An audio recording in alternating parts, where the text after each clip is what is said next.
Muy buenas tardes, familia de Parque Victoria Church. En esta tarde tenemos una reflexión sobre las traiciones y quiero comenzar hablando de esta última noche, en la noche en la que Jesús va a ser arrestado y posteriormente va a sufrir un juicio y se le va a crucificar. Y esta es una noche pues donde hay una mezcla de olores, de sabores, está la noche en calma y es una noche especial porque es la noche donde están ya los últimos preparativos para la cena, la gran cena, y es una noche donde Jesús va a celebrar en el aposento alto su comida con sus amigos, con sus discípulos. Y es una noche donde se va a mezclar también el pan, el vino, traiciones, mentiras, engaños, tensiones, suspicacias, tristeza, amargura. Y en Mateo 26, versículo 25, la reflexión de hoy empieza con en este pasaje cuando hay un discípulo que se llama Judas, que dice lo siguiente: entonces, respondiendo Judas, el que le entregaba, dijo: ¿soy yo, maestro? Quiero analizar en esta tarde una serie de claves para entender un poco las traiciones que van a ocurrir en esta noche. Van a ser 3-4 claves. Mirad, Judas es una persona importante dentro del grupo de los discípulos. Tenemos muchas referencias a él como traidor, como una persona que ha fracasado, pero es una persona que está al lado del Salvador, está al lado de Jesús. Le escuchó, le vio dar de comer, vio sus milagros, y esto nos llama primeramente a dos realidades. La primera es que uno puede estar muy cerca de Jesús, puede estar al lado de él, pero completamente endurecido por el pecado.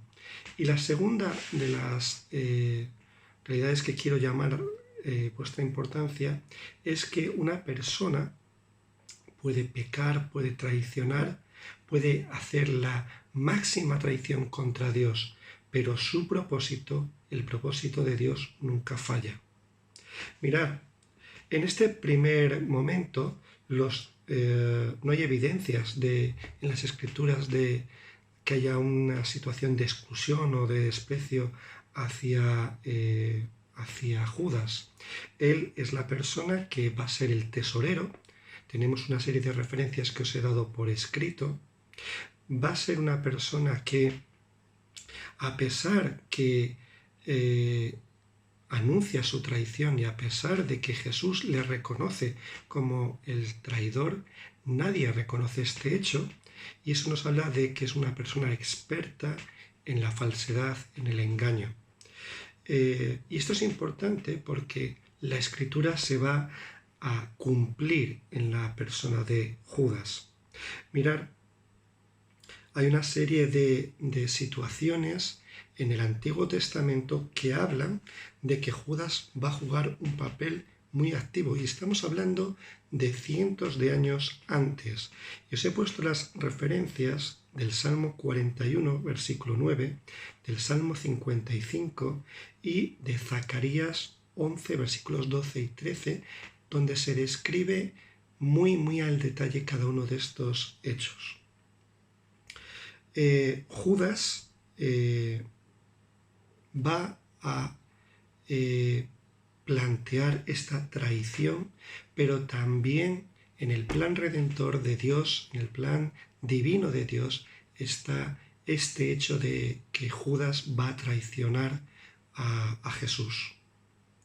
Nunca va a ser obligado, no es un títere, no es una marioneta, actúa de forma libre, sin presiones, y esto es difícil de entender, pero es que nunca sintió el amor hacia Cristo y su corazón no cambió de ser a pesar de todo lo que vio durante 3 años. No no se arrepintió a pesar de las enseñanzas y de las parábolas que tanto escuchó. Un segundo elemento que quiero hablar es de la desilusión de Judas. Vemos que todos los discípulos tenían ambiciones. En Mateo 19, versículo 27 y en Lucas 18, versículos 29 al 30, pensaban que las recompensas del reino que iba a instaurar Jesús iban a ser materiales, económicas, políticas, y yo creo que en el pensamiento de Judas ve que todo esto no se va a cumplir y decide en su corazón traicionarlo. Vemos que después de lo que ocurre en Betania, en la casa de un tal Simón el leproso, Judas se va de la casa, camina unos 2 kilómetros, llega a Jerusalén, llega al Sanedrín y decide vender a su maestro por 30 piezas de plata, que es el precio que tenía un esclavo. Y la historia de la traición comienza a gestarse en Juan capítulo 13, versículo 1 al siguiente. Él ha regresado de Betania y actúa en el grupo como si nada hubiera pasado. De forma voluntaria, sin coacciones, Satanás va poniendo las semillas, va a plantar todas esas semillas que van a germinar en la traición a su maestro. Y todo esto está mezclado con un ambiente de tensión, de confusión, de tristeza, hasta que Judas en el versículo 25 hace una pregunta, él ya sabe esta respuesta y la hipocresía que hay en su vida, la falsedad que hay en su vida la lleva hasta las últimas consecuencias y huye, marcha de la escena del aposento alto.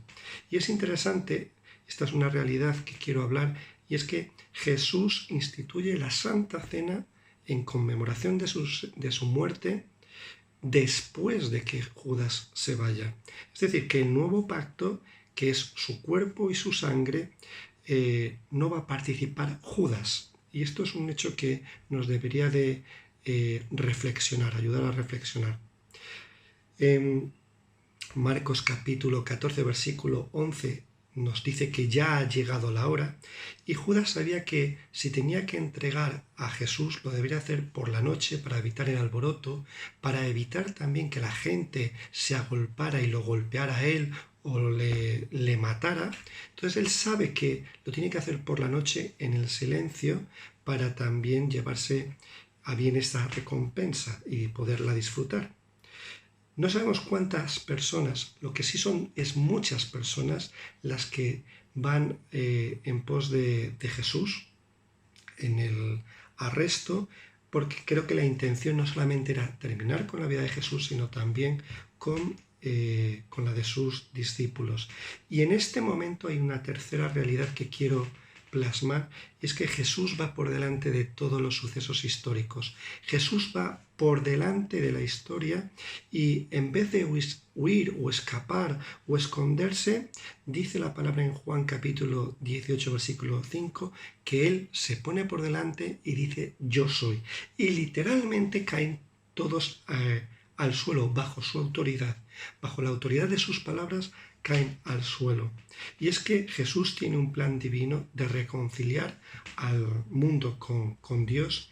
Él es el perfecto Cordero y expía el pecado del mundo y va a llevar sobre él todas nuestras rebeliones y tensiones.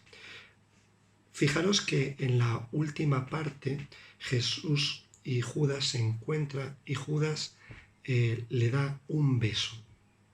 Le da un beso que es símbolo de fraternidad, de amistad, de cercanía, de intimidad, y las últimas palabras que le dedica Jesús a Judas no son de odio, sino que en el versículo 50 del capítulo 26 de Lucas le llama amigo.